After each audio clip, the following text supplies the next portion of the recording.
Olá, sejam todos bem-vindos aqui na Calandula TV, mídias sociais e publicações alternativas.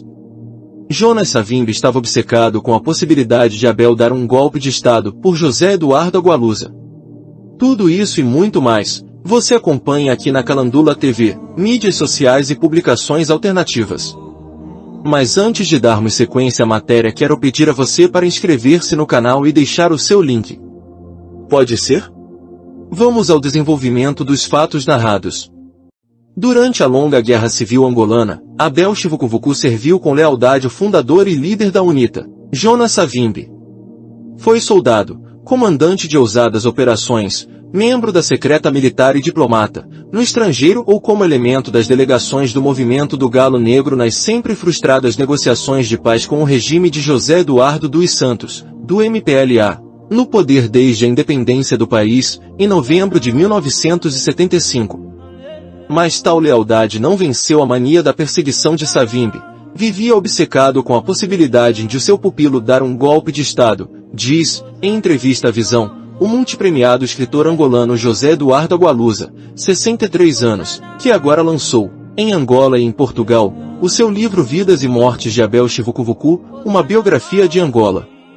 Ao longo da guerra, o biografado, descendente direto de Cuicui II, que reinou no Bailundo e que, entre 1876 e 1890, resistiu à ocupação portuguesa do Planalto Central angolano, sobreviveu a 2 quedas de avião, um atentado, uma tentativa de linchamento e a várias conspirações e ameaças. Tudo isto se conjugou para Agualusa contar naquele livro, como o próprio explica nesta entrevista, uma história contemporânea de Angola diferente da narrativa oficial feita a partir de Luanda pelo Partido do Poder. Sem poupar, no entanto, a liderança autocrática de Savimbi, cujo mito ressurgiu entre a juventude com uma força enorme, nota o escritor. Quem morre em combate vira herói, resume. Mas disse muito otimista em relação ao futuro de Angola e assumisse fascinado pela figura de Chivukuvuku, 66 anos, um pacificador, que, em 2012, saiu da UNITA e iniciou um percurso político próprio.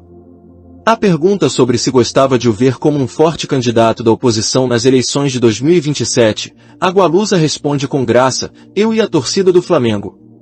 Provavelmente, foi o maior lançamento de um livro que se fez em Angola, com largas centenas de pessoas, e, mesmo aqui em Portugal, não acredito que alguma vez tenha acontecido algo de parecido, com tanta gente. Abel Chivukuvuku atrai muita gente, muita juventude. Não era o público normal de um lançamento literário, e as centenas de exemplares que a editora então disponibilizou esgotaram-se ali mesmo. O MPLA esteve por lá? Com pouca gente, alguns dirigentes. E também não havia muitos da UNITA. Pode tirar-se daí algum significado? Talvez algumas pessoas não se sentissem à vontade, tanto de um lado como do outro. Porque o livro é sobre Abel Chivukuvuku, primeiro, e depois porque sei que a família de Jonas Savimbi não ficou satisfeita com algumas partes que lá estão. Deduzo, por isso, que alguns setores da UNITA não se sentissem muito à vontade para estarem presentes. O savimbismo ainda é assim tão influente na UNITA? Sim, e é uma facção muito forte. Tanto o MPLA como a UNITA deveriam distanciar-se das heranças totalitárias de Agostinho Neto e de Savimbi. Mas isso não está a acontecer, antes pelo contrário, nos últimos anos, o mito de Savimbi ressurgiu entre a juventude com uma força enorme. Por quê? Porque Savimbi morreu em circunstâncias trágicas, foi morto em combate. Valoriza-se essa parte, quem morre em combate vira herói. Se disser alguma coisa contra Savimbi, sei que vou incomodar até a juventude que está hoje na linha da frente da luta pela democracia e que idealiza a figura dele.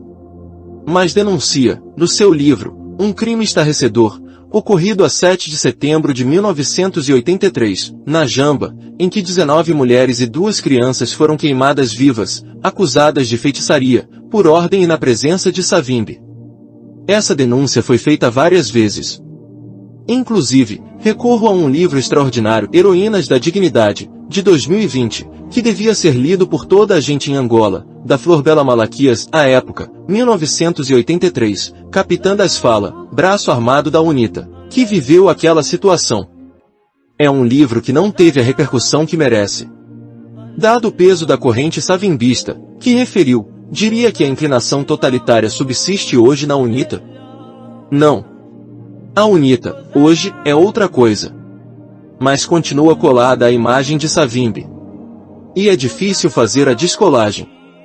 Entendo isso. O atual líder, Adalberto Costa Júnior, teria enormes dificuldades em descolar-se da figura de Savimbi. Ainda assim, em algum momento isso tem de ser feito. Além de que se percebe, no seu livro, que Savimbi tinha uma acentuada mania da perseguição e que Abel Chivukuvuku foi muito vítima disso. Não foi o único. Abel sobreviveu e houve outros que não sobreviveram. Savimbi criou o sistema da UNITA num contexto de isolamento interno. E a maior parte dessas pessoas vivem obcecadas com quem lhes possa fazer frente. São muito interessantes as conversas que, depois, se transformam em discussões, e que o livro aborda, entre Savimbi e Abel. Sempre porque Savimbi estava obcecado com a possibilidade de Abel dar um golpe de Estado. Esse era o problema. Savimbi conseguiu gerar um movimento extraordinário e, de facto, era capaz de selecionar e de apoiar a criação de quadros, mas, ao mesmo tempo e em grande medida, destruiu a UNITA. Mandou assassinar alguns dos quadros mais importantes do partido. Por outro lado, refere, no seu livro, a forma desrespeitosa como o poder de Luanda mostrou ao público o cadáver de Savimbi, e faz até uma analogia com a apresentação do corpo de Che, quando foi abatido na Bolívia. Esse pode também ser um fator para a mitificação de Savimbi entre a juventude angolana, a que aludiu? Sem dúvida, sendo que Che também é uma figura sujeita a várias interpretações. Mas as pessoas não são completamente boas nem completamente más. Savimbi tinha grandes qualidades e grandes defeitos. O problema é que, muitas vezes, colocou as suas melhores qualidades ao serviço dos seus piores defeitos. Fez coisas horrorosas. Mas também entendo que é preciso separar e reconhecer que Savimbi teve um papel importante num determinado sentido e, ao mesmo tempo, reconhecer que cometeu crimes. E o mesmo digo de Agostinho Neto. Por que decidiu, neste livro, partir da figura de Abel Chivukuvuku para fazer uma biografia contemporânea de Angola? Contar a vida de Abel é também contar a história recente de Angola. E até fui atrás, porque um dos capítulos do livro, que me deu particular prazer em escrever, é sobre a formação do reino do Bailundo, ao qual Abel está ligado por laços de sangue. O que me fascinou foi, por um lado, a trajetória de Abel, que tem uma vida romanesca, muito aventurosa, mas que, ao mesmo tempo, está colada à história recente de Angola, e numa perspectiva que não é aquela a que estamos mais habituados, a da história de Angola contada a partir de Luanda. Esta é uma possibilidade de contar a história recente de Angola a partir do Planalto Central. Portanto, é uma outra história de Angola. Como lhe surgiu esta ideia? Este livro levou-me uns 3 anos a fazer, desde o momento em que comecei a recolher entrevistas até a escrita. E a ideia surgiu aos poucos.